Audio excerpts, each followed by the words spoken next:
Women Committee BBC आफादगिरि बिथांखौबो हामबाय होनो आङो ओमफ्राय दिनैनि जायहा दैदेनगिरि बे समखौ आंनो बुंथिनो थाखाय होबाय मोनसे स्पेशल मोनसे एनाउन्समेन्ट आं होनांगौ दिनै बेयो जाहैबाय जोंनि क्रप्स मेमोरियेल हस्पिटालनि डाक्टारा आंखौ मैया बुंबाय आफादगिरियानो होदो होननानै ओमफ्राय आं बुंबाय मोजां खबरसो खोन्थागोन जागोन होनना बुंबाय आं क्रप्स मेमोरियेल हस्पिटालनि बाथ्राफोरखौहाय जों मिथिजोबगौ जोंहा थांनाय आगस्ट 12 तारिखसोनिफ्राय जोंनि जि सार्जन दंमोन बिथाङा गाव गुबुन मोनसे जायगायावहाय साख्रि लाहैनायनि जाउनाव जोंनि हस्पिटालाव डक्टर गैयामोन ओमफ्राय बे अलमस्ट मास मोनथामा जोंनि बे ओनसोलनि मानसिफ्रा गोनां रोखोमनि चिकित्सा बेफोरखौ मोनाखिसै ओमफ्राय बयबो मानसिफ्रा खस्थ' गोलैनांबाय जोंनि ओरैनो रायजो राजाफ्रा ओमफ्राय जोङो सिन्था जादों बै एफाराब निराशा बिदि जायाखैमोन जों नागिरबाय थादोंमोन जोङो डक्टर मोनगोन ना मोनला बबेहाय मोनगोन जों बे हस्पिटालखौ गोदोहाय मिशनारिफोरनिफ्राय मिथिनो मोन्दों बे ओनसोलनि दुखुथिया मानसिफोरखौ खम खरसाव चिकित्सा जाहाथे होनो हायो बेनिखायनो बेखौहाय खालामनाय जादोंमोन ओमफ्राय बे दर्शनफोरखौ मिथिनानै बर' इउनियना बेखौ लाखिनांगौ जों नाजाबोदों दिनै डक्टर प्रदीपआ जेब्ला बे हस्पिटालाव फैजेनदों जोंहा डक्टरखौ लानानै साब्रैल' स्टाफ दं ओमफ्राय बिथांमोना थेवबो BBCनि मदद लानानै बे रायजो राजानि अननाय लानानै बे साब्रै मानसियानो बे हस्पिटालनि थाखाय बेखौ माबोरै बोखांनो हागौ ओमफ्राय बे हस्पिटालखौ गोजौ थाखोआव लांनायनि सिमांफोरखौहाय सोरजिदोंमोन BBCजों बेखौहाय लोगो लाफानानै जाफुंहोनांगौ बेबायदि साननाय आरो सिमांखौ लानानै आवगायबोदों दिनै गिर्जानि मानसिफ्रा बे हस्पिटालनि थाखाय नांथाबबाय थादों प्रार्थनायावहाय ओमफ्राय मोनसे सम फैबाय जों बिनाय प्रार्थनाफ्रा फैयै फैयै अलमस्ट जोंना जाफुंफैजोब्बायमोन डाक्टार नांगौ साब्रै जायगानि स्टाफनि जायगायावहाय जोंहा दिनैहाय 40 जनसो जोंहा बे हस्पिटालावहाय सापर्ट स्टाफ माने नार्स गासैबो जायफोर ग्रुप दङ ओमफ्राय बिथांमोना मोजाङैनो बे ओनसोलनि मानसिफोरखौहाय सार्भिस होदों जोंनि मानसिफ्रा लाभ जादों आरो जोंखौहाय डक्टरफोरजों लोगोसे नार्सफोरजों लोगोसे जोंनि मिशनखौ अनग्रा गाहाम हामलायग्रा मानसिफोर बेबायदि NGOsफ्रा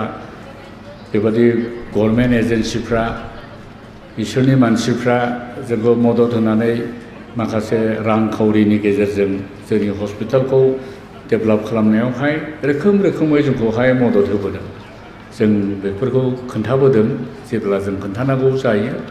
अब्ला खोन्थाबोदों जोंनि हस्पिटाला बै दिननि अबस्थाया दा गैला जेरावहाय साब्रै स्टाफ दंमोन बेनिफ्राय जि दर्शनफोरखौहाय बिसोरो नुदोंमोन बे जाफुंजोब्बाय साहेबफोरनो खोन्थाहरोमोन जोंनि डक्टरा जोंनि हस्पिटालाव जोङो 50 बेड 50टा बिसिना खालामनाय हस्पिटाल बानायो दिनै मिशनजों रायज्लायनानै खोन्थागोन माबोरै जागोन प्रार्थना खालायोमोन गासैबो मण्डलिफोरा प्रार्थना खालायोमोन दा जोंनि हस्पिटाला माने दर्शनखौ खुब क्राइसिस समावसो नुयो गासिबो जाखांजोबनायनि उनाव नङा जेब्ला गैया मा जागोन बेखौ नुयो बे रोखोमनि दर्शन जोंहा दंमोन दिनैनि दिनाव जोंनि हस्पिटाला 50टा बेड जोंहा जानोसै एसे आधा खामानि दंबावो 25टा बेडआ दा फुरा रानिं दं ओमफ्राय जोंनि हस्पिटालावहाय दा आल्ट्रासाउन्ड दङ किडनि डायलिसिस खालामग्रा 2 इउनिट दङ अपारेशन थियेटार फुल फ्लेजेड जोंनावहाय दङ ICU इमारजेन्सि बेबादि केयारनि इन्टेन्सिभ केयारनि जोंना रुमफोर दंसै थ' बेबादि आवगायबोदों बे आवगायबोनायावहाय गोबां हेंथाफोर दंमोनब्लाबो देरहाबोदों थांनाय बे 3 मासाव जों डाक्टार बहा मोनगोन बहा मोना नागिरख्रुबबाय थादोंमोन एसे सिन्थाबो जादोंमोन जोंनि सिन्थाया बेनोमोन जों बे ओनसोलनि मानसिफोरखौहाय सिकित्सा होनांगौ जों हायाखिसै गोबां मानसिफ्रा जोंनाव फनाव सोंहरोमोन डाक्टरा मोनदोंना मोनाखै जों मोनथ'वाखै खोन्थायोमोन जोंनि दुखुफोरखौ नुनानै जोंनि माखासे पास्टरफ्रा रेभारेन्डफ्रा जोंखौहाय थुलुंगा होयोमोन सिन्था दाखालाम इसोरा सानसे जोंनो जगायगोन बे जोंनि सायाव इसोरनि साननायफ्रा जाफुंगोन बेबादियैनो जोङो प्रार्थनानि गेजेरजों जों सासे डक्टरखौ जोङो संबाय जोङो थिग थाक खालामबाय मैया जायफ्रा महिला सभायावहाय दंमोन जों खाफाल गोनां बे सभायावनो बिथांमोना फैनानै बिथांमोनखौ जोङो बिथांमोननो सिनायथि होनो हाबाय ओमफ्राय दिनै बांसिन मानसिफोर फैनायखाय मण्डलिनो खोन्थाहैथोंसै होननानै आरोबाव जोङो मोजाङै खोन्थाफिननो बे समखौ लाबाय जोंनि डक्टरा डक्टर रेमन सामुएल दैमारि बिथाङा उदालगुरिनि ओमफ्राय जों जोबोद गोजोन बावदों बिथाङा 1 नं नलबारि माने फुराना आरोखि गोजाम गोदान दं फुराना बे मण्डलिनि मेम्बार आरो बे मण्डलिया जोंना जेरै एरिया दं एरिया पास्टर जोंनि गाहाय आलासिनि पास्टरेट एरियानि मण्डलि आरो बिथांजों मोजां सोमोन्दो थानाय ओमफ्राय बिथाङाबो जोंनि जानानै डक्टरजों गेजेरावहाय रायलायदों बिथाङा बुंबाय थायो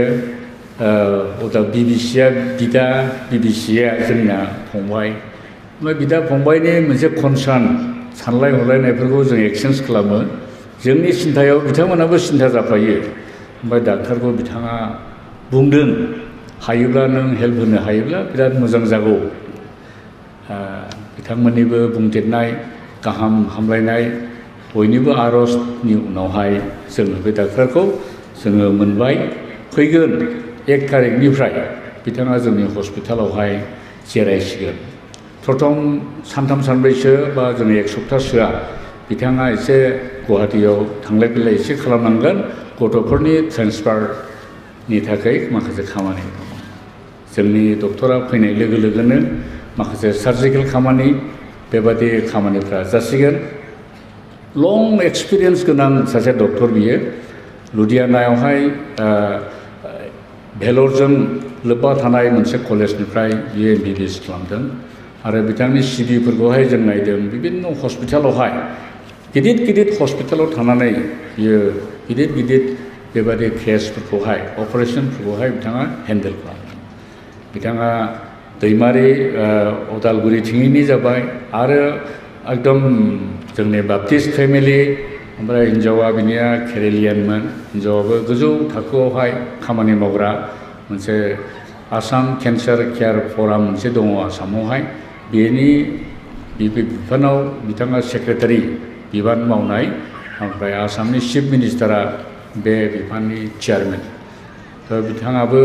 जोंनि बे परिबेसखौ नुनानै मोजां मोनदों ओमफ्राय फिसायखौ एनकारेज खालामदों बे नोंनि थाखाय मोजां जागोन हेल्प होनो हायोब्ला होननानै दा बिथांमोना फेमिलियैनो जोंनि बेवहाय फैनानै थाफैसिगोन ओमफ्राय जोंनि हस्पिटालावहाय खामानि मावसिगोन रायजो राजानो जोंनि हस्पिटालनि जानानै जोङो माखासे सम सिकित्सा होनो हायैनि थाखाय दुखु फोरमायदों नाथाय बे दिना थांबाय नोंथांमोना खोन्थादो बेमारिफोरखौहाय थिनहरदो आरो जों हस्पिटालखौहाय आरोबाव जों जौगानाय फारसे लासै लासै लांनो हायो खोमा जोंनि आर'जआ जोबाखै जोङो आरोबाव जोंना सिमां दं गैयाब्लाबो सिमांखौ दोननांगौ होनदों जोंनि बे 50 बेडआ जोंना बावैसो जाफुंगोन हस्पिटाल स्टाफनि थाखाय फार्स्ट फ्ल'र जोंनिया कनस्ट्राक्सन 4 इउनिट बियो बावैसो जों कमप्लिट खालामगोन ओमफ्राय बिनि उनावहाय गासिबो थिग थाक जाब्ला सानसे बेलासे आरोबाव सिमां दङ जोङो बहाय खिजानि सानसे इसोरनि इच्छाब्ला नार्सिं कलेजफोरबो जों बहाय स्टार्ट खालामहैनो हायो खोमा जों गैयाब्लाबो जों सिमांखौहाय जों दोनबाय थादों मानोना मानो खोन्थादों नोंथांमोना हस्पिटालनि थाखाय प्रार्थना खालामग्रा बे सिमांफ्रा जाहाथे जाफुङो आं हस्पिटालनि स्टाफफोरखौहाय हामबाय होननो गोसो जादों बिथांमोना जोंनि क्राइसिस समाव जोंजों लोगोसे स्टेन्ड खालामबाय फुल गोसोनि अननाय हस्पिटालाव दोनफानानै डक्टर गैयालाबो बिथांमोना गासिबो रोखोमनि सार्भिसखौहाय बिथांमोना होनानै जोंनि मानसिफोरखौ मदद खालामबाय आरो बेबादिनो क'पारेसनखौहाय जोंनो होबावनानै गोदान डाक्टार फैयोब्ला साबसिनै मावगोन बे मिजिंखौ आङो स्टाफनावबो आङो एक्सपेक्ट खालामबाय आरो गासैबो रायजो राजाफोरनो आरोबाव आं हामबाय होननानै बुङो जों सानदों बे प्रार्थनानि उत्तर मानोना नोंथांमोना बयबो प्रार्थना खालामदोंमोन इसोरा जोंनि प्रार्थनाखौहाय खोनासंनायखाय इसोरखौबो आं हामबाय होनो आरो जों कन्टिनिउ प्रार्थना जाहाथे खालामो आं आरोबाव नोंथांमोनाव खावलायनायखौ दोनबावबाय एसेनोसै